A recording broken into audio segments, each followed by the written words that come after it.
الذين يؤمنون بالغيب ويقيمون الصلاة ومما رزقناهم ينفقون صدق اللہ مولانا العظیم۔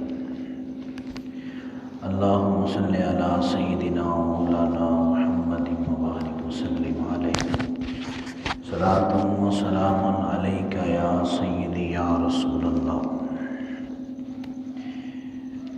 قرآن مجید فرقان حمید کی سورۃ البقرہ، اس کو بقرہ اس لیے کہتے ہیں کہ یہ گائے والی سورت ہے۔ اس میں گائے کا تذکرہ ہے اور قربانیوں کا تذکرہ بھی ہے۔ اس میں اللہ تعالیٰ نے فرمایا الف لام میم، یہ 3 حرف ہیں اور اس کا ترجمہ کسی بھی محدث نے نہیں لکھا۔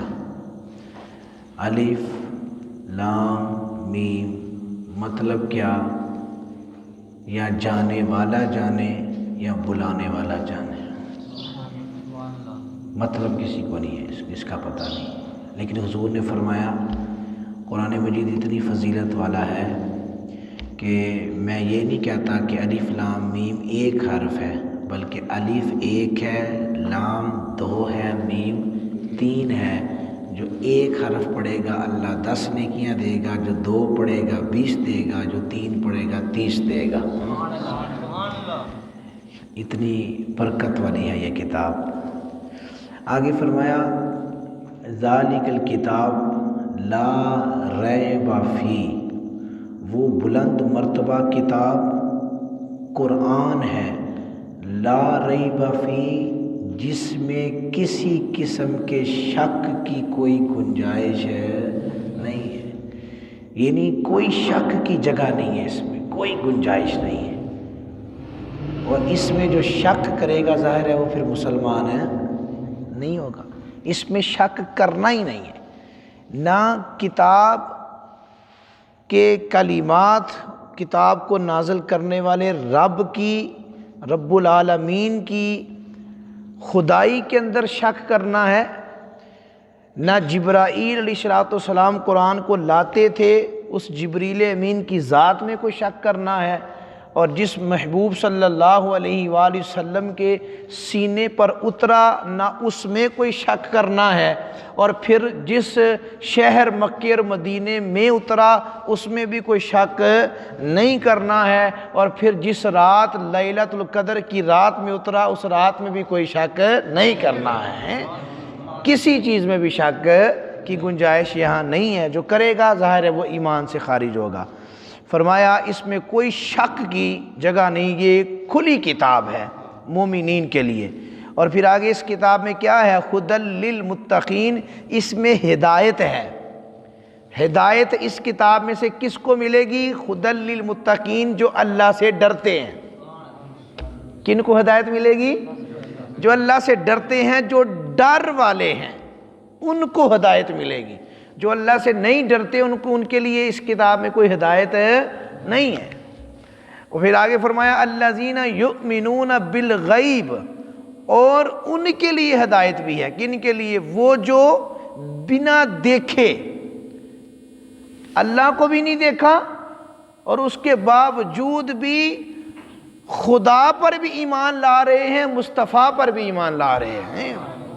دیکھا نہیں ہے، پھر بھی کہتے ہیں ہمارا اللہ ایک ہے، ہمارا اللہ بولیے ایک ہے، پھر بھی کہتے ہیں اللہ ایک ہے۔ فرمایا یہی تو مومن ہے، دیکھا بھی نہیں ہے اور پھر بھی ایمان لاتے ہیں۔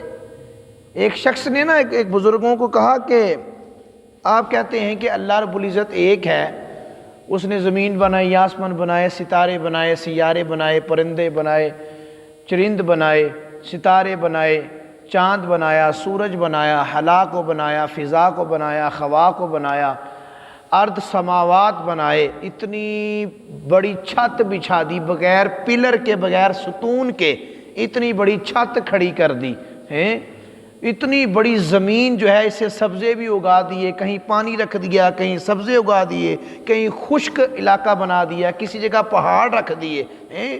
تو یہ اتنا کچھ میں مانتا ہوں، اتنا کچھ بنا ہے، مگر جس نے بنایا ہے وہ اللہ مجھے دکھا دیں تو میں کلمہ پڑھ لوں گا۔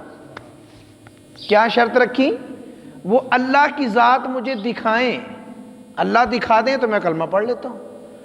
تو بزرگ رحمۃ اللہ تعالی نے فرمانے لگے بات یہ ہے کہ ہوا ہوتی ہے کہ نہیں ہوتی؟ کہتے ہیں ہوا تو ہوتی ہے۔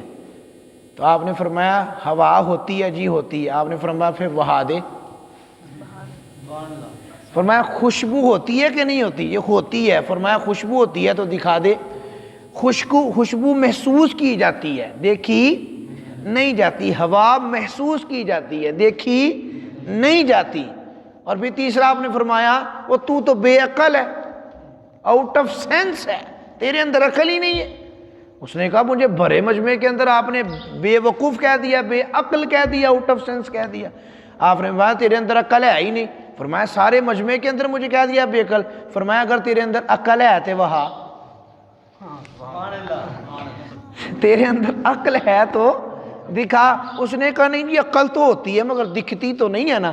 تو آپ نے فرمایا اللہ بھی ہوتا ہے، دکھتا کسی کسی کو ہے، ہر ایک کو دکھتا نہیں ہے۔ وہ تو محبوب علیہ السلام نے جو اللہ کا دیدار کر کے آ گئے ہیں۔ امام اعظم ابو حنیفہ رضی اللہ تعالیٰ عنہ سے کسی نے پوچھا کہ کیا آپ نے، امام احمد بن حنبل سے پوچھا کیا آپ نے اللہ رب العزت کو دیکھا ہے؟ آپ فرمانے لگے کہ میں نے اپنے رب کا دیدار 100 مرتبہ کیا ہے۔ کتنی مرتبہ؟ 100 مرتبہ، مگر روحانی دیدار، آنکھوں سے تو آمینہ کے لال نہیں کیا ہے نا۔